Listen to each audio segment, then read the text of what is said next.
De Dieu, on commence notre cours dont le sujet a été annoncé et le sujet il est important, il est Beignane de Yoma, effectivement dans ce que l'on est en train de vivre. Donc le sujet c'est le sujet de Sfirat HaOmer. Mais pour comprendre la Sfirat HaOmer, il faut remonter à ce qui a précédé, c'est-à-dire Pessah. La fête de Pessah, comme son nom l'indique, c'est un diloug. Un diloug, c'est-à-dire un saut depuis un niveau vers un autre niveau. Et le premier niveau, c'était celui de la Katnout, c'est-à-dire que le peuple juif était dans un état de Katnout Amochin, je traduis, c'est-à-dire quand l'esprit est enfermé dans la matérialité, c'est-à-dire que de faire des pyramides, de faire un travail physique aussi intense, etc. Évidemment, ce n'était pas très en place pour favoriser l'éclosion intellectuelle et la largesse d'esprit. Voilà, on va commencer, on va se chauffer. Voilà, et compte tenu de tout ça, on était dans une katnout amochim. La petitesse de l'esprit, c'est le fait de l'exil de par lui-même. Si bien que dans la Kabbalah, il est défini comme étant l'exil. L'exil, c'est lorsque l'esprit se retrouve au niveau des sentiments. Lorsque l'esprit se retrouve au niveau des sentiments, alors on atteint une sorte de situation où on bascule. C'est-à-dire qui bascule, et pour savoir cette notion-là, il faut se demander qui nous sommes réellement. Alors effectivement, il y a deux points qui sont importants, c'est que dans l'âme elle-même, il y a ce qui s'appelle l'expression de l'âme et puis l'essence de l'âme. L'essence de l'âme n'est jamais en exil. C'est pour ça qu'aujourd'hui le rabbi nous désigne comme étant tous des tzadikim, compte tenu que au niveau de l'essence de l'âme qui a été dévoilée par le dévoilement de la chassidoute, alors chaque juif est au niveau d'un tzadik. Pour ce qui est du dévoilement, alors nous avons un travail à fournir constamment chaque jour. Et de là, notre travail aujourd'hui se fait d'après les vêtements de l'âme, le travail du tzaddik du Benoni. C'est-à-dire non seulement le Benoni, mais le tzaddik qu'il y a dans la situation du Benoni, c'est-à-dire par l'expression des trois vêtements de l'âme, Marshava, Dibur ou Maaseh, la pensée, la parole et l'action.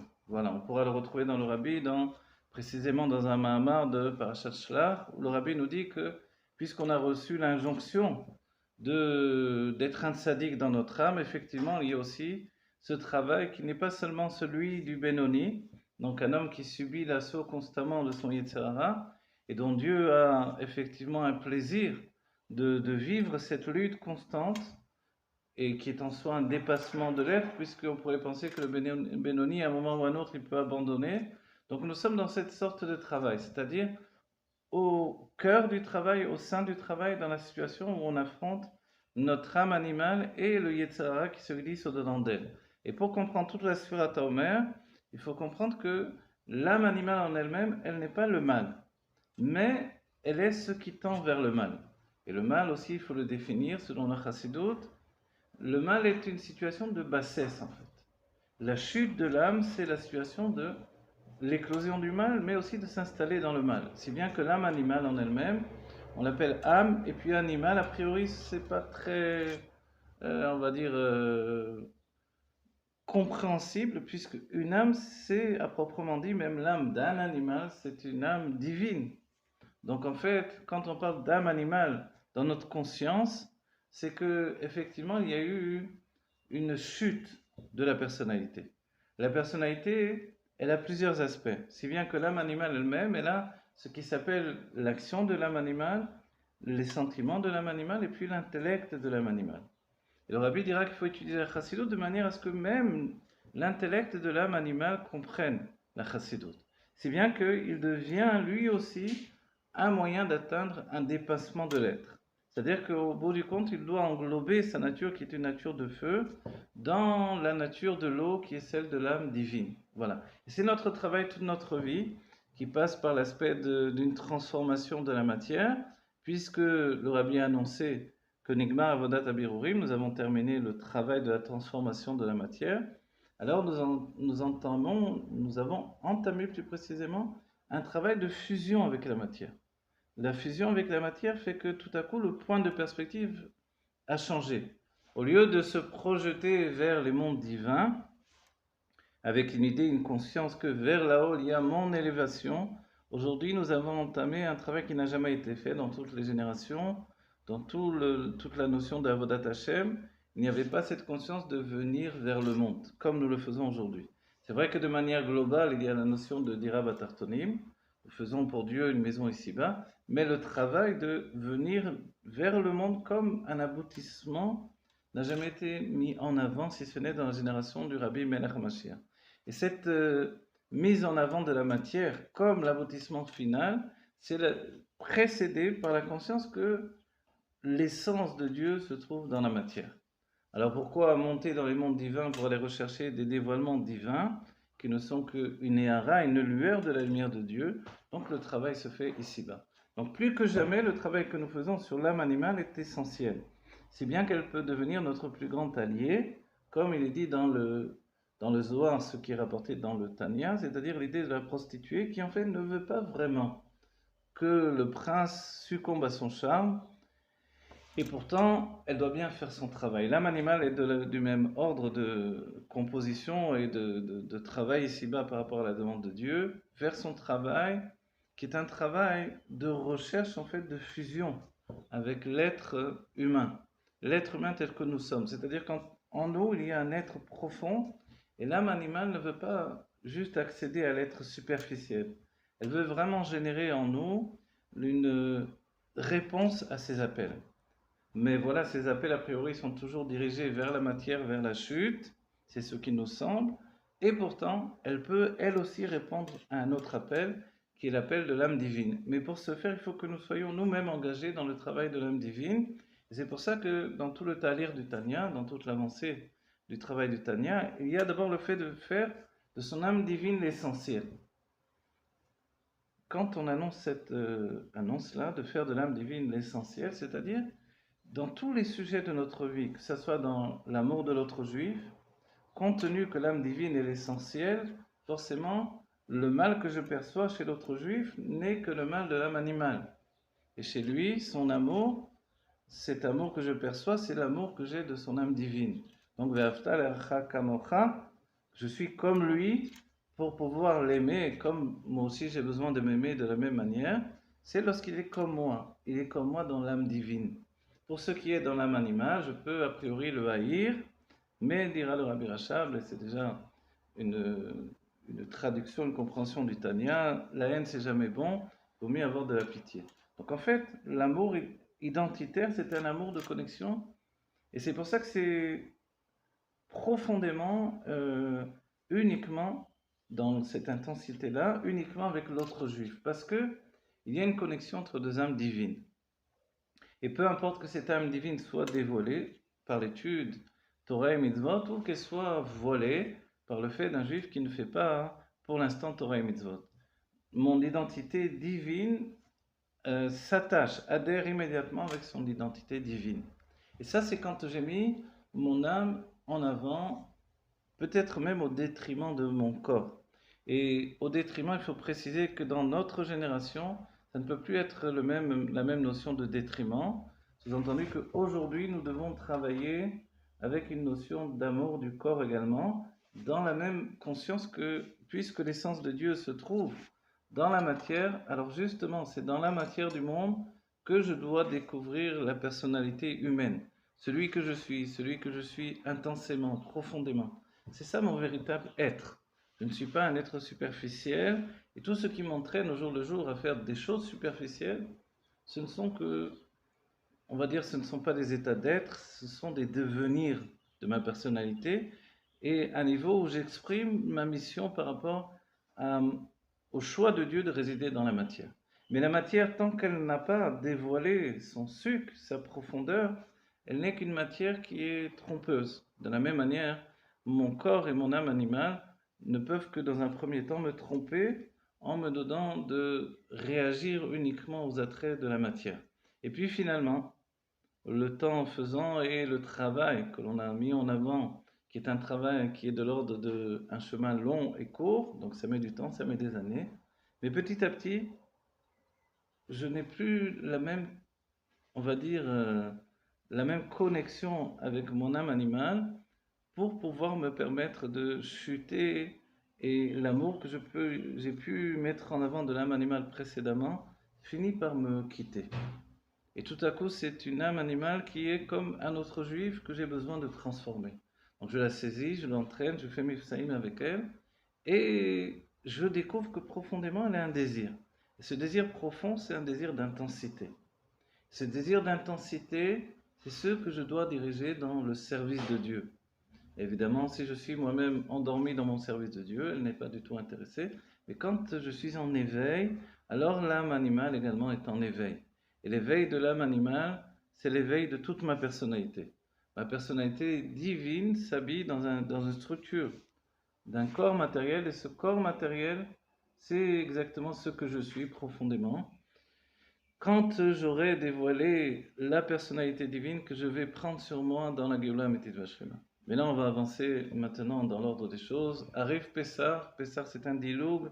Le peuple juif se trouve dans la plus grande chute possible et imaginable. Elo Ovdei Vodazara, Velo Ovdei Vodazara.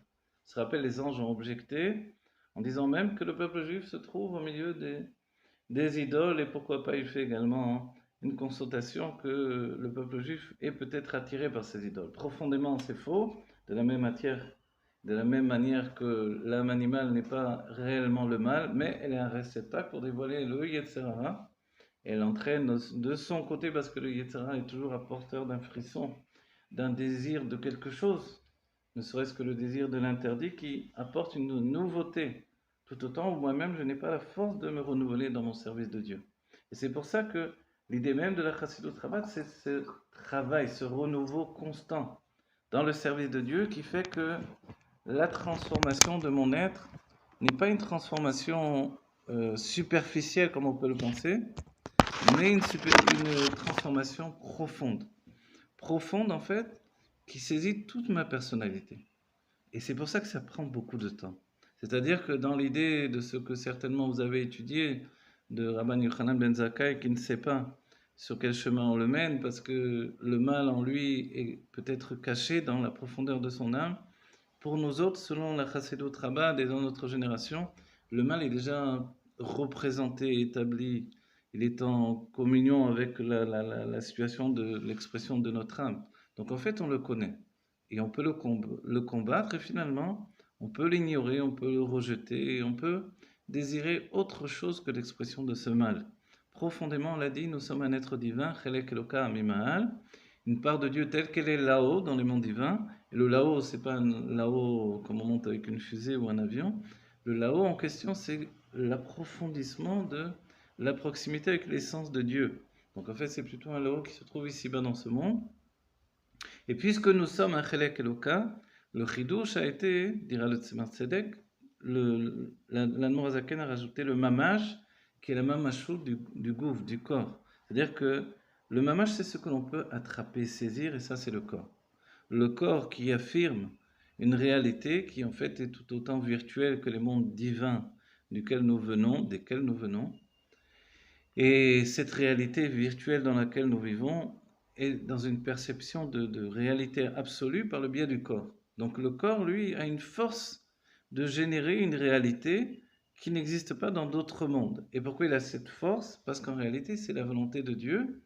La Satlo dira Batartonim, c'est justement le corps. Quand Dieu a eu le désir de la création du monde, alors il est dit qu'il a projeté cette idée de l'âme dans un corps. Et l'âme dans un corps, c'est exactement la décision divine. Et ça vient de l'essence elle-même et non pas d'un degré intermédiaire tel que les degrés de la construction divine des mondes divins. En fait, non. La finalité, c'est réellement ce juif dans son corps. Et comme c'est la finalité, tout ce qui est mis en avant dans la transformation de la personnalité humaine ou la personnalité divine en rapport avec le monde de la matière et la conscience des sentiments, etc. Tout ce travail-là, c'est un travail de remise au point de l'efficacité de ma personnalité divine par rapport à mon intégration dans l'essence de Dieu. Voilà. Et là, maintenant, on revient à la base. Donc, Dieu nous saisit en Égypte, il nous sort d'Égypte en un instant. Et dans cet instant, il nous sort d'Égypte, et cette notion de Chatzot, la moitié de la nuit, que ce soit la moitié du jour, la moitié de la nuit, la notion de moitié, c'est exactement de cette manière-là que les mondes ont été construits. Le monde de Hatzilut se trouve à la moitié de toute la construction des mondes divins. C'est bien que tout est appelé dans la notion de Tabour de Adam Kadmon. Adam Kadmon, c'est la notion générale de la volonté générale de toute la création. Ça inclut tous les mondes divins, tous les mondes d'avant le Tzimtzum, se projette par le Kav Sof, la lumière divine, et apporte ce qui va être comparé dans le Zohar à l'image d'un immense corps divin, évidemment un corps de lumière. C'était l'exemple que nous avions à l'époque pour se rapprocher de la compréhension des hommes. Ensuite viendra la Chassidut et donnera l'exemple de l'âme pour expliquer les choses de manière plus intime et plus profonde et accéder à la proximité de l'essence de Dieu, c'est-à-dire au-delà de l'enfermement du Tzimtzum. Voilà. Et donc en fait, dans la construction même des mondes divins, il y a eu ce qui s'appelle ce repliement. Le nom Yudke Vavke n'existait pas dans un premier temps. Quand la lumière jaillit, elle dévoile une maturité première, qui est la personnalité du Yud et du He du nom de Dieu. Et dans cette maturité, en fait, il n'y a pas encore l'apparition du Vav et du He. C'est seulement dans ce qui s'appelle le Kippoul, le fait qu'il y a un repliement sur lui-même, que la notion du Shem Havayé, la lumière divine, va enfanter également le Vav et le He. Et en enfantant ces deux notions de Vav et He, alors tout à coup on enfante la notion des sentiments et également de la notion de la naissance de l'enfance. Sous-entendu, la Katnut Amochin, la petitesse de l'esprit. Et quand on parle de la petitesse de l'esprit, en fait, on sous-entend que l'esprit est enfermé dans ses besoins, non pas juste corporels, non pas juste une idée de Yetzirah, mais c'est comme le fait de soulever de l'énergie. Ce soulèvement de l'énergie doit se faire continuellement. Nous sommes la continuité, la finalité du Kav Ein Sof, de la ligne infinie de la lumière divine se termine en nous. Et quand elle se termine en nous, sous-entendu qu'on est nous-mêmes arrosés. Il est dit le Keter, par rapport au Keter que nous recevons au don de la Torah, ce sont Tarach Hamodeor, ce sont des lumières qui se déversent sur nous. Et ces lumières-là émergent dans notre personnalité par un désir puissant de vivre, un désir d'expression, un désir de compréhension, un désir qui lui doit aboutir à une réalisation dans ce monde-ci. Et c'est pour ça que chaque jour de sa vie, on doit se dire qu'est-ce que j'ai fait, qu'est-ce que j'ai réalisé, et on doit avancer dans cette réalisation. Et lorsque l'âme animale vient nous mettre du bâton dans les roues, en fait, on doit utiliser sa force pour se réaliser justement, c'est-à-dire l'entraîner avec nous pour qu'elle puisse devenir notre meilleur allié, et c'est ce que l'on fait dans notre génération.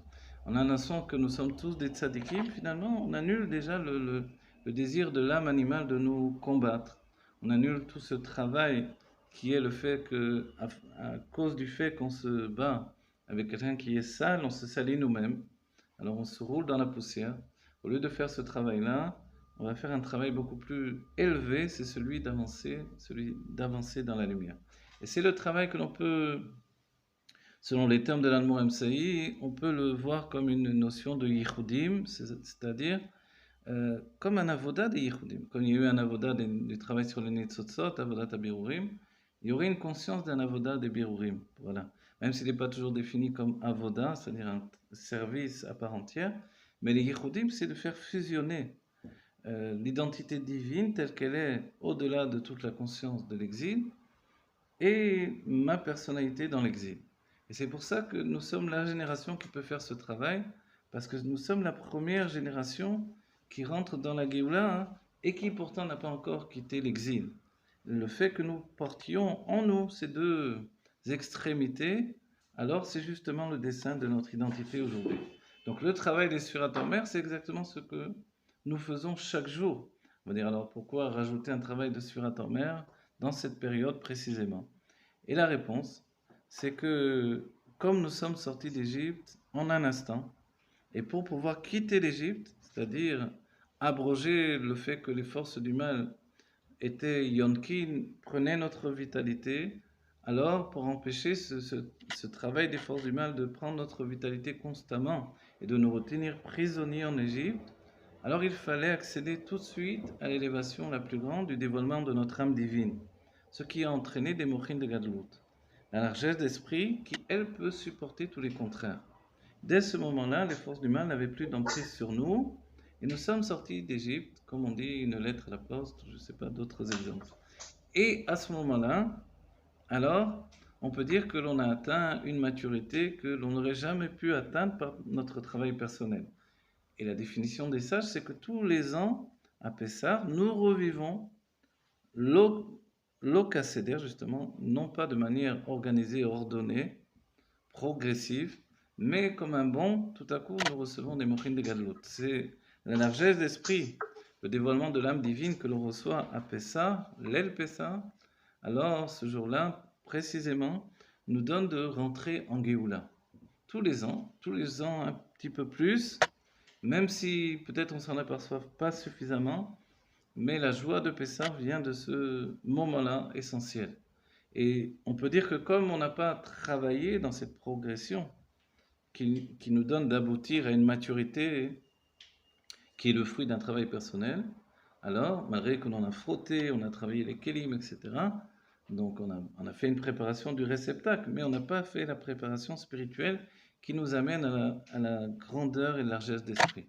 Alors, puisque ça nous a été donné comme un cadeau, alors nous allons travailler pour l'obtenir de manière personnelle et intégrer ce travail de l'âme divine comme un sceau inscrit dans l'âme animale.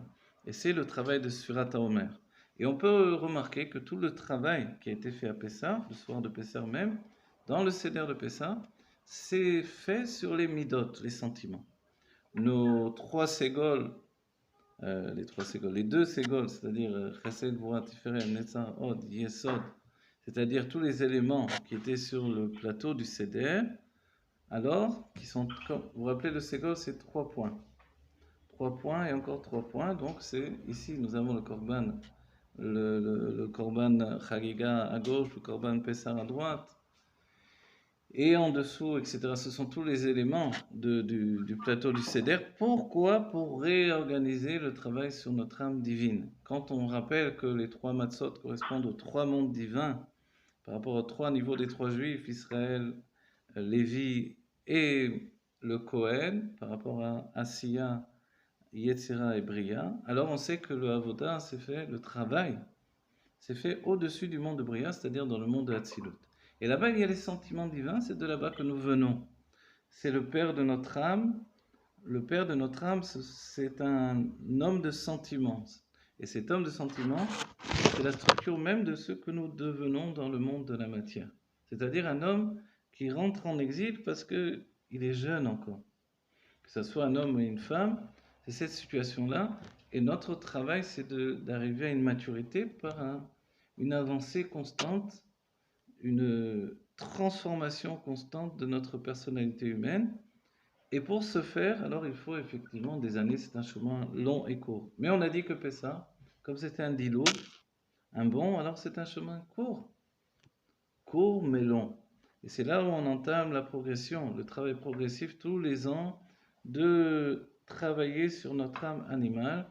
Et on va faire une opération chirurgicale de notre âme. Et l'on commence par le chesed sheba chesed jusqu'à terminer au niveau de malchut shebe malchut. Sous-entendu, le premier influx de générosité qui est le mouvement de l'âme, le chesed sheba chesed, jusqu'au keli, au réceptacle le plus parfait qui est la malchut, qui elle va entraîner la transformation. Et là, dès qu'on atteint le niveau de la malchut, c'est la malchut, alors on atteint le détail du détail. On est tout à coup comme dans le Beth Amikdash, dans le Saint des Saints. Et là se trouve la malchut du monde de Asiya, dans laquelle se trouve la malchut du monde de Yetzira, et la malchut du monde de Hatzilut, et la malchut du monde de l'infini. Voilà. Donc tous ces niveaux de malchut, c'est-à-dire de royauté, tous ces niveaux de royauté, ce sont des niveaux de royauté, c'est-à-dire d'expression. La royauté, qu'est-ce que c'est toujours? La royauté, c'est la notion de révélation. Par la royauté, je révèle celui que je suis. Donc en fait, il est vrai qu'il y a cette notion qui est donnée dans la Gemara, où on voit que tant qu'une personne est en silence, silencieuse, alors on ne sait pas, peut-être qu'elle est très intelligente. Mais quand elle a parlé, alors elle a établi immédiatement qui elle est. Qui elle est et à quel niveau elle se trouve. Si bien que le Baal Shem Tov avait l'habitude de donner à des personnes qui venaient le voir, de leur donner de lire un passage de la Mishnah ou un passage du Zohar. Et selon la voix qu'il entendait, il savait immédiatement à qui il avait affaire. Et cette notion de révélation par la voix elle-même, c'est la connexion que nous avons même avec la Nevoa, la prophétie, et également le roi Kodesh, ceux qui ont un peu étudié dans les livres du Ari Akadosh, donc écrit par Rabbi Chaim Vital. Alors, il y a cette notion de voix qui ne se perd jamais. Si bien que la voix que nous utilisons pour Torah et Mitzvot, alors elle ne disparaît jamais et elle est toujours à proximité de chacun d'entre nous. Et si un ange a besoin de nous parler, il va utiliser cette voix et il va recomposer un langage avec les mots que j'ai utilisés. Et plus je suis émette, plus je suis dans la vérité de mon message et de mon étude de la Torah, et plus l'ange va être dans la vérité lui-même. Mais si moi j'ai intégré du mensonge dans mon étude de la Torah, comme la recherche de l'orgueil, la recherche d'être un rave, la recherche d'être quelqu'un d'important, etc., alors plus l'ange va pouvoir me mentir et m'entraîner jusqu'à me faire chuter et finalement me faire même du mal, que Dieu préserve. Et ça pour nous c'est une connexion avec l'idée que le bien vient de moi et le contraire du bien vient de moi également. C'est-à-dire que le monde que Dieu a installé, c'est un monde miroir, où ne fait que se dévoiler que ce que je représente de ce que je révèle, ce que je mets. Et ce système de monde miroir, c'est un monde qui sans arrêt devient ce que je suis, et plus moi-même je me révèle en tant qu'être divin, et plus le miroir du monde devient simple, entier, et devient un miroir qui révèle réellement ma personnalité profonde. Évidemment, ça passe par des soubresauts, ça passe par des chemins quelquefois tortueux, par des nissionotes, des épreuves que chacun d'entre nous on a dans notre vie. Mais le but de tout ça, c'est d'accéder à une simplicité de l'être. C'est-à-dire d'être réellement, comme on dit on a vu plus d'une fois, Toho Kebaro, c'est-à-dire tel qu'il est à l'intérieur, il est à l'extérieur. Et quand on a reproché évidemment aux frères de Yosef la vente de leurs frères, il y a une chose qu'on ne peut pas leur reprocher, c'est le fait qu'ils aient été entiers avec leur être. C'est-à-dire qu'ils avaient une haine de leurs frères, ils l'ont exprimée sans passer par des moyens détournés. Donc en fait, de ce côté-là, c'est exactement l'idée de ce que l'on doit découvrir dans nos sentiments, y compris les sentiments de l'âme animale. C'est-à-dire découvrir celui que nous sommes sans faux semblant. Et de là, on aborde la notion de la transformation par la connexion avec la source divine. C'est bien que Chesed Sheba Chesed, on peut dire qu'est-ce qu'il y a de mauvais dans Chesed Sheba Chesed? Qu'est-ce qu'il y a de mauvais dans la générosité de la générosité? Quand on traduit dans les forces de l'âme, ça devient l'amour de l'amour. L'amour, c'est l'amour de l'autre juif, l'amour de Dieu. On peut dire oui, mais l'amour que je me porte à moi-même, est-ce qu'il est également important? Alors on dit que si on a un amour exagéré de soi-même, on peut manquer d'amour pour les autres. Mais d'un autre côté, si l'on n'a pas également suffisamment d'amour propre et d'amour pour soi-même, alors on ne peut pas véritablement avoir un rapport normal avec les autres. Donc en fait, l'expression de mon âme divine par l'amour, c'est un équilibre qui est le commencement de l'épanchement de notre âme vers la construction. Et ainsi de suite. Quand on aborde la gvura de l'amour, alors c'est la crainte qu'il y a dans l'amour. On peut dire, on connaît la crainte de l'amour, par exemple, la crainte de ne plus aimer, la crainte de ne plus être aimé, la crainte de perdre celui que l'on aime. Alors on la connaît, cette crainte-là, et ça c'est exactement le niveau de crainte qui est dans l'amour, dans l'âme animale. Et ainsi de suite, jusqu'au moment où on arrive à la Malchut de Malchut, et là on est atteint le niveau de révélation de la révélation. On est un être qui sait exactement où il se trouve, non seulement dans son âme divine, mais dans son âme animale. Et c'est pour ça que chaque jour du dévoilement de l'âme animale par la Surata Omer, alors on fait un travail qui est comparable à celui de la femme sota que l'on apporte au Beth Amikdash et que l'on va humilier, on va la traîner, l'entraîner avec nous. Et puis cette femme sota, on dit que si elle est belle alors on va tenter de ne pas trop la dévoiler. Et si elle est moins belle, alors par exemple s'il a de beaux cheveux ou pas de beaux cheveux, il écrit, alors par rapport à ça, on va soit dévoiler ses cheveux, soit les cacher. Finalement, on doit aboutir à une situation où elle est humiliée par rapport à l'image qu'elle a d'elle-même. Et dans notre vie, on a tous frappé à la porte de l'humiliation. Chacun d'entre nous, on a passé des moments où on a été obligé de s'humilier, ne serait-ce que pour apprendre la Torah, ne serait-ce que pour passer par des périodes où on s'est transformé, où on a changé de vie. Chacun d'entre nous, qui que nous soyons, ne serait-ce que par rapport à l'éducation des enfants, par rapport au monde autour de nous, cette humiliation qui fait qu'on accepte également pour obtenir un plus, pour obtenir quelque chose de mieux, pour avancer vers la vérité, alors elle est essentielle pour chacun d'entre nous et elle définit finalement notre courage par rapport à Dieu. Notre courage, c'est pas de sauter dans le feu de je ne sais quoi, c'est également de savoir accepter de subir des humiliations dans ce monde tout en sachant que l'on a une certaine valeur. Et la certaine valeur en question, ce n'est pas une valeur établie par notre travail personnel, mais une valeur établie par Dieu. Et c'est pour ça, hein, souvent le Baal Shem Tov a rapporté le fait que si les Juifs n'étaient pas aussi anavim, s'ils n'étaient pas aussi humbles à leurs propres yeux, alors leur vie serait tout à fait différente. Ils se comporteraient comme des enfants de riches, des enfants de pouvoir, des enfants qui possèdent la notion d'être des princes, les enfants de Dieu réellement, avec cette conscience que tout leur revient de droit, c'est-à-dire tout ce qui est divin leur revient de droit. De ce fait-là, s'abîmer dans le monde de la matière, ça ne peut faire que nous retarder dans la vérité de notre figure divine. La vérité, l'aboutissement de notre figure divine, c'est justement de devenir un cli, un réceptacle le plus efficace pour que la lumière divine puisse s'intégrer au-dedans de moi et faire dans le moment d'une vie ce que l'on n'a pas pu faire dans des vies et des vies et des vies antérieures, des Gilgulim et des Gilgulim. L'idée de Gilgulim, c'est aussi de rouler sans arrêt. Et on roule, pourquoi on appelle ça les Gilgulim? Parce que c'est une roue, on recommence. Dieu nous donne des cartes différentes. On a été riche, on n'a pas servi Dieu, on revient avec beaucoup moins de richesse pour servir Dieu. On a été orgueilleux, et on n'avait pas le temps de servir Dieu parce qu'on était dans notre orgueil, on va revenir avec beaucoup d'humilité, etc., jusqu'à trouver l'équilibre parfait. Et à chaque fois, dans chaque vie, on nous donne de nouvelles cartes, et à nous de tirer le meilleur que l'on peut prendre de ces cartes-là pour être un Eved Hashem, un serviteur de Dieu. Et dans l'idée de Sfirat Omer, c'est-à-dire qu'il faut vraiment rentrer dans les détails. Et pour rentrer dans les détails, soit je suis capable de le faire, soit Dieu va le provoquer.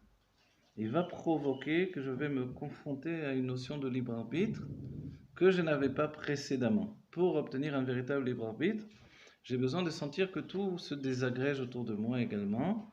Et à ce moment-là, je suis confronté à un libre arbitre total, qui est le fait d'accepter de tout perdre ou de tout gagner. Et cette conscience-là, cette décision-là, chacun de nous doit la prendre. Et c'est la même décision qui nous a fait faire tchouva une première fois. Et l'Admorazaken dira que la première tchouva ne peut pas suffire, nous devons faire une seconde tchouva.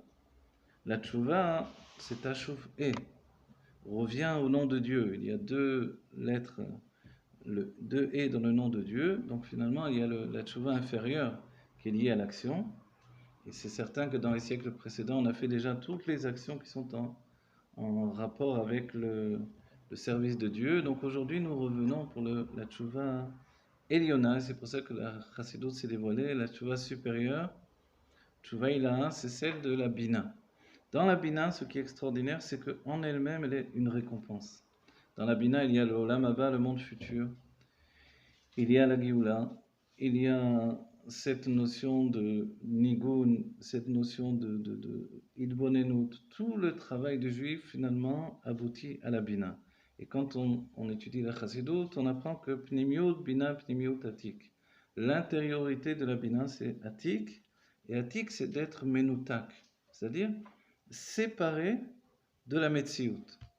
Et c'est ça la notion de Gdusha. Gdushim Tiyuk et Kadoshani, c'est une netinat koar. Dieu nous donne les forces de nous réaliser dans ce qui lui appartient. Yachol Kamoni, alors tout à coup on peut, comme Dieu lui-même, Alors, a priori, c'est une question, mais notre travail, finalement, c'est d'accepter et de vouloir intégrer l'Akdoucha de Dieu dans notre réalité. Alors, on va dire, mais l'Akdoucha, c'est quoi? Qu'est-ce qu'il faut faire de particulier, de plus que Torah et Mitzvot? Est-ce qu'il faut se travailler à un tel niveau où on va dénaturer sa personnalité humaine? Non, en fait, le travail de Kdusha, c'est d'être mouvdal, séparé. Il y a ceux qui sont séparés naturellement du monde, sont les plus grandes âmes, et ceux dans les âmes inférieures, donc ceux qui sont appelés Zera, Behema.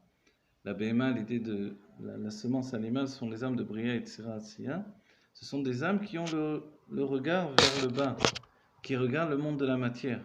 C'est pour ça que les animaux sont appelés Behema, et même les anges sont appelés des Behemoth, et même la Malchut est appelée Behema Rabba. Alors pourquoi la notion de Malchut, qui est finalement la réalité divine, peut être appelée Behema Rabba, et d'autres niveaux supérieurs encore? C'est parce que dès que on a cette notion où la Malchut va regarder vers le bas pour donner naissance à des mondes inférieurs, c'est la notion de la Behema. Tandis que le Adam, lui, il est Adam et la Elion, il ressemble au monde divin, il regarde vers le haut. Et quand il regarde vers le haut, il se projette vers les mondes divins supérieurs. Et dans cette projection, il établit que finalement, il n'est dans ce monde que comme un étranger. Et ça passe par la conscience que Kula Kame Kelo Chashib, rien n'est véritablement important.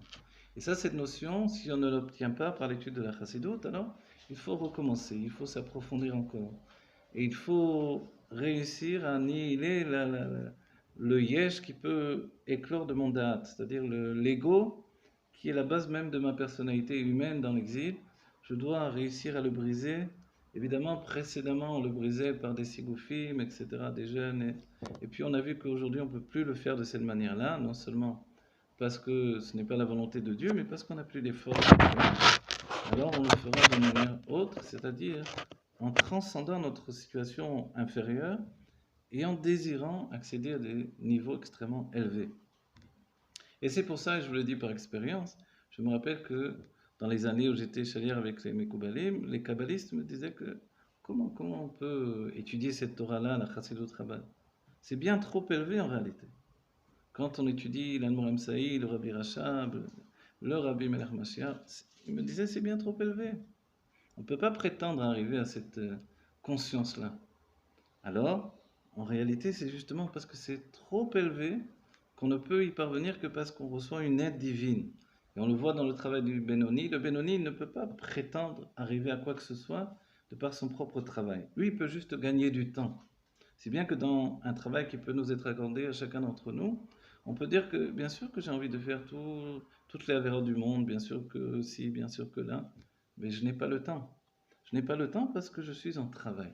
En travail avec moi-même, en travail avec ma vie, en travail de transformation, en travail, un travail qui n'est jamais abouti. Après le travail, sans doute que j'aurai le temps, mais il n'y a pas d'après le travail finalement. C'est ça la conclusion de notre génération. C'est pour ça que quand on dit ce mot qui a tellement plu, Orebiim, puisqu'il est l'une des essences de Hayom Yom dans cette période du Homer, les chassidim de l'Admour HaZaken comptaient toujours. Et ça, c'est un grand plaisir d'entendre cette notion-là, c'est-à-dire de compter toujours, c'était toujours en transformation. Et c'est pour ça que l'Admour HaZaken désirait que l'on s'appelle les Balei Tshuva. Non pas des chassidim, ce qui est déjà un niveau d'acceptation de notre transformation, mais les balais de Tshuva dans le sens où sans arrêt on travaille notre Tshuva. Et si la première Tshuva n'a pas suffi, je recommence une autre Tshuva, et ainsi de suite, parce que l'approfondissement de la Tshuva, c'est la transformation de notre être pour être de plus en plus nous-mêmes. On ne doit pas avoir peur de devenir soi-même.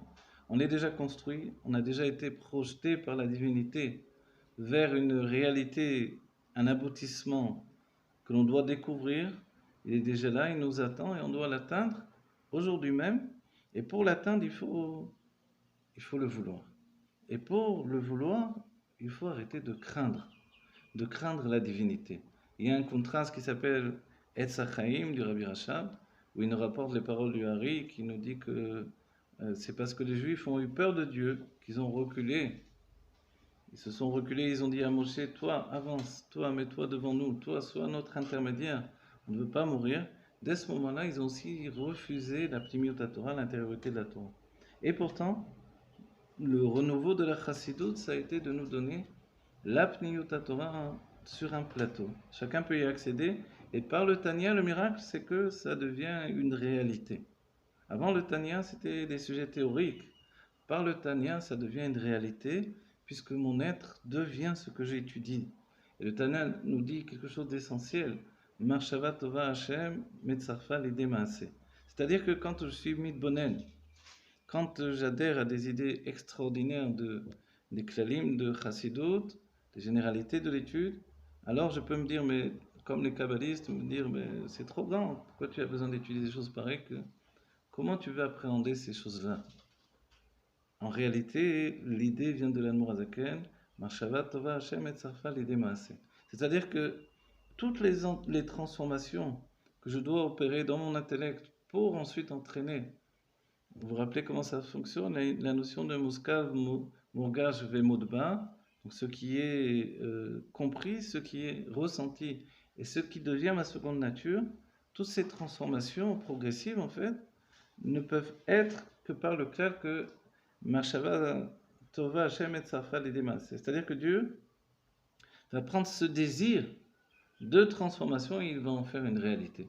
Même si cette réalité, elle est peut-être pour l'instant fictive, c'est-à-dire c'est juste un éveil dans ce qui s'appelle le cœur de l'intellect, mais comme c'est le cœur de l'intellect, il va à un moment ou à un autre éveiller le cœur dans le cœur, et ça, chacun de nous, on peut arriver à ce niveau-là.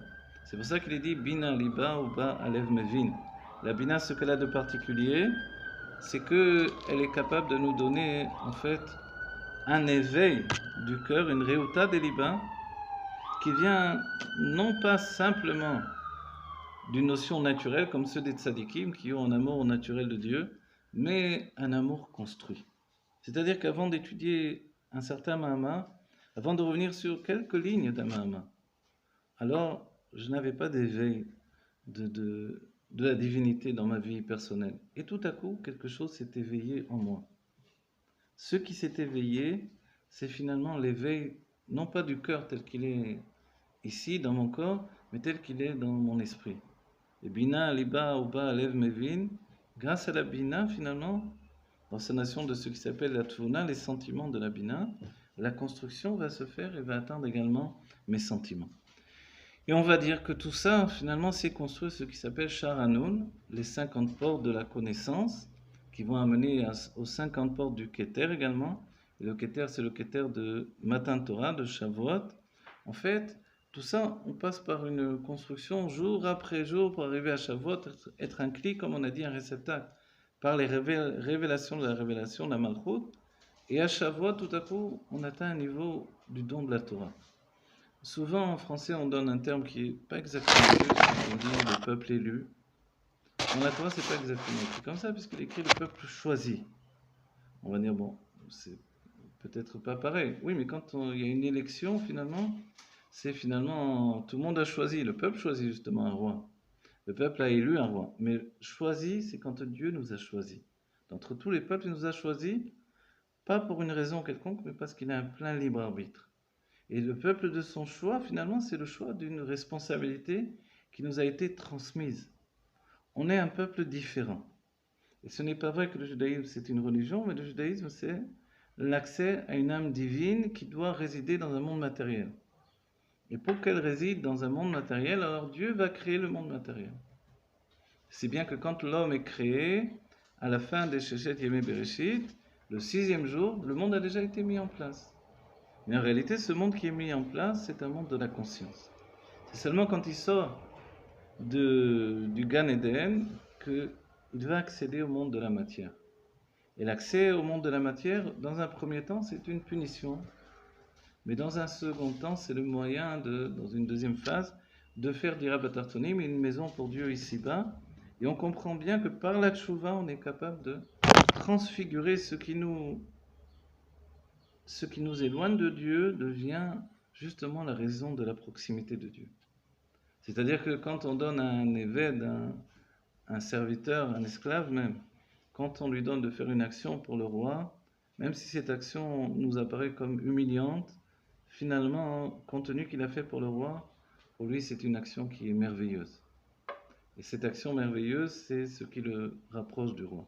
Finalement, quand on aboutit à une conscience de la grandeur de Dieu et des mondes divins et des anges et de tout ce que l'on veut, alors on peut se dire que résider encore dans un monde de matière, c'est vraiment extrêmement humiliant, comme les sages nous disent, d'une cime élevée dans une fosse profonde. Dans ce cas-là, qu'est-ce qu'on fait encore ici? Et l'idée est que non, justement, c'est par le travail dans la matière que l'on se rapproche de Dieu. Donc en fait, tous les jours de notre vie, on peut ressentir qu'on est éloigné de Dieu, parce qu'on est obligé de travailler, on est obligé de s'occuper de la vie de tous les jours, de s'occuper des enfants, de s'occuper du ménage, de s'occuper de la nourriture, de s'occuper de tout ce qui vit une vie dans le monde de la matière, qui en définitive est extrêmement humiliant pour l'être divin que nous sommes. Finalement, c'est le moyen de nous rapprocher de Dieu, puisqu'il se trouve dans la matière du monde. Et c'est comme ça, dans toute cette conscience-là, que l'on se prépare au niveau de Matan Torah. Matan Torah, aujourd'hui, c'est certain qu'on ne veut pas juste Matan Torah tel qu'il a été précédemment, mais chaque année, le dévoilement de Matan Torah, du don de la Torah, se fait dans le jour de Shavuot. Et lorsque se fait le dévoilement de Matan Torah, on s'aperçoit qu'il y a d'autres éléments qui se rajoutent.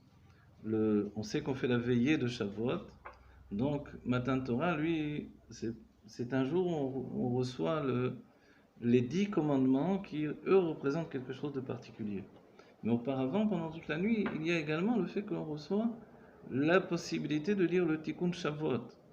Comme l'on sait depuis des siècles déjà, depuis l'époque du Ari HaKadosh et précédemment, plus précisément, l'époque du Ramak, avec Rabbi Yosef Karo, avec le Al-Shir et avec d'autres tzadikim qui l'ont entouré. Et puis celui qui a fait également le piyut merveilleux de l'Echadodi, alors, qui était le beau-frère du Ramak. Alors j'ai oublié son nom, alors ça va me revenir. Et Rabbi Shlomo Alkabetz, voilà. Alors, tout à coup, il y a eu ce livre qui a été mis en place, ce livre qui est un livre qui est un kovetz, une réunion de pas mal d'éléments. Et c'est intéressant parce que justement dans l'idée de Homer, donc la Sfirat Homer, le Homer lui-même, c'est une mesure d'orge que l'on portait au Beth Amikdash. Et on précise que justement pendant toute la période du Homer, on ne porte pas de chitin, on ne porte pas de blé, mais on porte de l'orge. Et cet orge, il représente justement le ma'achal behema, la nourriture de l'animal. Et la nourriture de l'animal, c'est donc la nourriture de notre âme animale. C'est seulement le jour de Shavuot que l'on peut apporter un ma'achal adam, du blé. Et toute cette notion-là, elle est en réunion avec tout le travail que l'on a fait sur l'âme animale pendant tout ce temps-là. Il faut rappeler ce que dira le rabbi dans les Batélegani, que quand on arrivait au Beth Amikdash avec notre korban, le korban, c'était pas juste de dire tiens, allez, vas-y, je donne cet animal et c'est bon, j'ai plus de faute. Non, ça se passe pas comme ça. Ça c'est chitzoniot ainyanim. C'est le côté superficiel. Profondément, nous dit le rabbi, notre âme était aspirée par les chants des Lévi'im. Elle pénétrait dans l'animal qui lui était offert sur le misbéa. Et quand l'âme de l'animal s'élevait vers Dieu, par le biais du sang également qui était projeté sur le misbéa, cette offrande de l'animal vers Dieu, alors c'est mon âme animale qui s'élevait également, s'englobait dans l'âme divine. Et ce, jusqu'à aboutir à tous les détails, puisqu'on peut se dire, bon, mais si ça a été fait une fois, comment ça se fait qu'à nouveau on avait une âme animale qui revenait nous harceler, etc., devenir un réceptacle pour le Yetzara. C'est parce que justement on l'a compris aujourd'hui, tout notre service de Dieu au niveau de l'âme est fait de chalakim. De la même manière qu'il y a des nefesh de nefesh, il y a chesed de chesed. Vous voyez, ou plus précisément, malchut de malchut, mais la chose a été mise à l'envers. Qui a doigt, on sait que les rabbins avaient une sphirat à Homer à l'envers. Parce que finalement, c'est pas chasséder normalement. On commence par le chesed pour aboutir à la malchut, alors qu'en réalité, on aurait dû faire le chemin inverse. Commencer de la malchut pour aboutir au chesed. Et ensuite, s'élever dans l'intellect. L'intellect, alors, c'est dévoilé à Pessah. Mais ensuite, immédiatement, dès le Seder de l'El Pessah, on a travaillé sur les sentiments. Mais pourquoi on travaille à l'inverse? On peut dire c'est parce que finalement la lumière divine, la Shrina, est venue dans le monde de la matière, c'est pour ça que l'on travaille à l'inverse. Mais dans le travail de notre âme animale, on comprend bien que l'on fait un travail inverse. Si bien que les Rébim avaient un autre conte du Homer, qui est un conte qui est à l'inverse de tout ça. Depuis la Malchut vers le Chesed. Et comme ça, les deux contes se croisent comme les bougies de Hanouka. C'est un peu cette idée de Beth Hillel et Beth Shammai, de Kohar ou Bepoal, en potentiel et en réalisation véritable. Donc en fait, notre travail à nous, c'est de comprendre que il n'y a rien de futile dans notre réalité humaine. Et notre travail, c'est de devenir de plus en plus humain, en ayant de plus en plus de chesed par rapport à la vie. Le chesed, c'est l'expression du bien, l'expression de l'amour, tout en étant très rigoureux dans le service de Dieu. Parce que le service de Dieu, c'est de cette manière-là que je fais des réceptacles pour la pénétration de mon âme divine. Alors, dans toute chose, quand je suis malmené par la vie, par le temps, je dois avoir toujours mon minimum de ce que je peux réaliser. Et au moment où le temps est plus clément avec moi, alors je rajoute. C'est comme ça que le Rabbi nous a construit pour notre génération, avec notre minimum, on va dire le minimum du minimum, les Tehillim, le minimum, ensuite le Tanya, ensuite on arrive à Chitas, le Rambam, après d'avoir cette Maseret par an, de rajouter Maseret Sota, etc., etc. On a tous fait ce travail. On peut dire que forcément, dans les siècles passés, on a tout fait. Alors qu'est-ce qu'on fait aujourd'hui? Et pourquoi tant de fois on n'arrive pas à aller jusqu'au bout de nos entreprises? C'est parce qu'en réalité, on a déjà tout accompli dans les siècles précédents. Et aujourd'hui, dans l'effort que je fais pour me tenir en route sur le train de la vie et le train de travail que le Rabbi nous a donné, alors je viens de terminer des détails. Et comme je ne suis pas au courant de ce qui a été accompli précédemment, quand je parviens à faire une chose, en fait, je termine un détail qui était nécessaire. Et lorsque je n'ai pas réussi, c'est que peut-être dans une vie précédente, j'avais déjà accompli tout ça. Et le Baal Shem Tov nous dira de la même manière, je ne dois pas regarder les Yehudim avec un œil mauvais en me disant ils ne font pas Torah et Mitzvot. Je ne sais pas ce qu'ils ont accompli dans les temps précédents, dans les vies précédentes. Et en réalité, les Juifs ont certainement fait toute Torah et Mitzvot. Aujourd'hui, ils ne reviennent que pour une mitzvah, ne serait-ce que la mitzvah de Havat Israël. Et on voit combien chacun d'entre nous, on est différent, combien l'un et l'autre, on est plus à cheval sur des principes d'une mitzvah que par rapport à une autre mitzvah. Et ça, c'est ce qui identifie en fait le juif dans sa réalité humaine. Et c'est important. Chacun d'entre nous, notre différence, c'est ce qui signe finalement notre mission dans ce monde. Et notre point de réalité, notre vitalité vient également de ce que l'on peut accomplir et de ce que l'on doit accomplir. Et au bout du compte, on se rend compte que le Yom Rishon aujourd'hui, par exemple, c'est un jour plus difficile que les autres jours de la semaine parce que c'est un jour de connexion avec le travail de la semaine et que pour mettre en place ce travail de la semaine, alors il faut faire vraiment une grande itkafia parce qu'on vient avec tous les makifim du Shabbat, toute cette âme éthéra qui nous a été donnée, ce sont des makifim de Chaya Yechida, donc on vient avec des lumières intenses. On va désigner ce que dit le Rabbi dans un Mahama, et que l'on verra également dans le Samerva ou l'Ainbet du Rabbi Rachab, c'est que l'essentiel de, non pas la vitalité, mais de la naissance même de la réalité des mondes, la naissance de l'existence vient du Sovev Kol Almin. C'est-à-dire que la lumière intériorisée, c'est la lumière qui régit ce qui est en place. Tandis que la lumière qui, elle, agit de l'extérieur et qui pénètre selon les personnalités dans notre réalité, c'est une lumière qui est capable de nous transporter, de nous transformer véritablement. Et c'est ce qui fait finalement cet équilibre entre la lumière intérieure et la lumière extérieure, entre la notion de makifim que je possède par rapport à un autre qui n'a que de hop, nimi, je traduis, la notion de lumière inconsciente que je possède, et qui sont pour moi autant de bouleversements que l'autre n'aura pas, parce que lui travaille dans les normes de lumière intériorisée, et il est très organisé dans sa vie, donc il ne dira que des paroles qu'il a réfléchies, tandis que celui qui vit avec des avrakot, avec constamment des pénétrations de la lumière extérieure, du makif, alors lui il aura une transformation. Il aura quelque chose, une vitalité intérieure qui ne vient pas de la mesure. il sortira du Kavamida. Même si cette mesure de sortir de la mesure a déjà été prévue par Dieu, mais c'est ce qui fait nos différences dans les âmes. Et souvent, c'est notre sujet d'incompréhension de l'autre.